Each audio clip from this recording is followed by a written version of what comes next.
நண்பர்கள் அனைவருக்கும் வணக்கம்.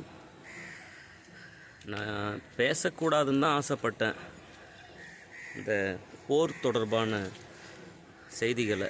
ஏன்னா ரெண்டு நாடு இப்போது ஒரு பதட்டமான சூழலில் இருக்கும் பொழுது யூடியூப்பில் ஆளாளுக்கு ஒரு கருத்து சொல்கிறது, சில இடங்களில் நியாயமான கருத்துனா அது எல்லாருக்குமே பயன்படும். மற்றவங்கள உணர்ச்சியை தூண்டுற மாதிரி பேசுகிறது, அது இரண்டு நாட்டுக்கும் பிரச்சனை தான் புதுசாக உண்டாக்கும். ஒரே செய்தி தான், போர் வேண்டுமா வேண்டாமான்னு என்ன கேட்டால் அமைதியான வாழ்க்கை தானே வேணும் அப்படின்னு நான் சொல்லுவேன். நான் மட்டும் இல்லை, ஐநா சபை கூட அதை தான் சொல்லுது. ஐநான்ற அந்த அமைப்புக்கான நோக்கமே உலக நாடுகளுடைய அமைதி பாதுகாக்கணும். இப்போது இந்த விஷம கிருமிகள் அவங்கள அழித்து தான் ஆகணும், அதில் சந்தேகம் இல்லாத தான் திருவள்ளுவர் கூட சொல்கிறாரு, அறத்திற்கே அன்பு சார்பு என்ப மரத்திற்கும் அக்தே துணை. அன்பு காட்ட அமைதி வழி மட்டும் இல்லை, எதிரிகளை கொன்று குவிப்பது கூட தன் நாட்டின் மீது கொண்ட அன்பு தான் திருவள்ளுவர் கூட சொல்கிறாரு. இப்போது அது இந்தியாவை சார்ந்தவர்களாக இருந்தாலும் சரி, பாகிஸ்தானியர்களாக இருந்தாலும் சரி, உலகத்தில் இருக்கக்கூடிய எந்த நாட்டில் இருக்கக்கூடிய மக்களுக்கு எதிரான ஒரு தீய சக்தி அந்த ஒருத்தவனால் ஒரு 1000 பேருக்கு 100 பேருக்கு, ஏன் ஒரு ஆளுக்கு கூட உயிருக்கு சேதம் அப்படின்ற ஒரு நிலையில் ஒரு நெகட்டிவான இந்த சமுதாயத்துக்கு தேவையில்லாத ஒரு நபர், அவன் வேண்டாத ஒரு பிறவின்றதுல சந்தேகமே கிடையாது. ஆனால் அப்பாவி மக்கள், நம்ம காஷ்மீரில் உயிரிழந்த மக்களாக இருக்கட்டும், பாகிஸ்தானில் இருக்கக்கூடிய அப்பாவி மக்களும் பாதுகாக்கப்பட வேண்டியவர்கள்ன்றதுல சந்தேகம் கிடையாது.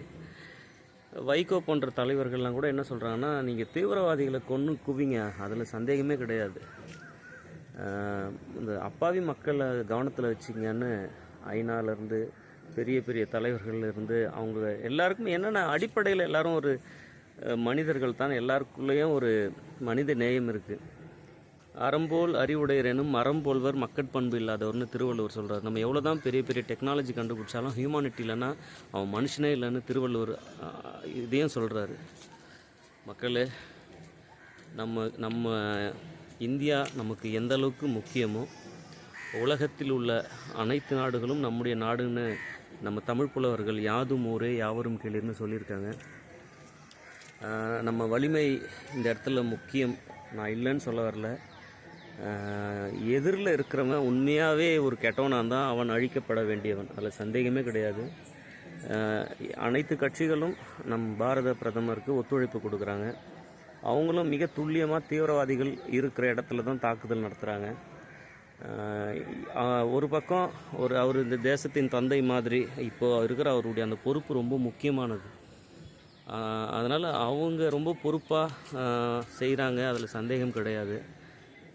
உங்களை போல தான் எனக்கும் அந்த எல்லாருக்குமே ஒரு நல்லது நடக்கணுமேன்ற ஒரு எண்ணத்தில் தான் இந்த பதிவு. நம்ம எல்லோரும் ஒரே மனநிலையில் இருப்போம், எல்லாருக்குமே நல்லது நடக்கணும்னு நம்ம நினைப்போம். ஆனால் அந்த சண்டையை, கொடூரமான சண்டையை ரசிக்கக்கூடிய ஒரு மனநிலை அந்த ஃப்ரீ ஃபயர் கேம் அந்த மாதிரியான ஒரு சில கேமோடு நிறுத்திக்கலாம்.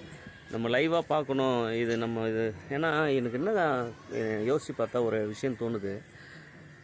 இந்த காஷ்மீர் எவ்வளோ ஒரு குளிர் பகுதி, நம்ம எவ்வளோ ரசிக்கக்கூடிய இடம், அதை என்ஜாய் பண்ணலான்னு நினைக்கிறோம்ல. ஆனால் அங்கே தான் கொடூரமான, எப்போ பார்த்தாலும் தீப்பிழம்பு எரியக்கூடிய அளவுக்கு வெடிகுண்டு கலாச்சாரம் அந்த அழகான இடத்துல தான் இருக்குது. நினச்சாலே பயமாக இருக்குது. அதுக்கு நம்ம தமிழ்நாடு பரவாயில்ல போலன்னுலாம் தோணுது.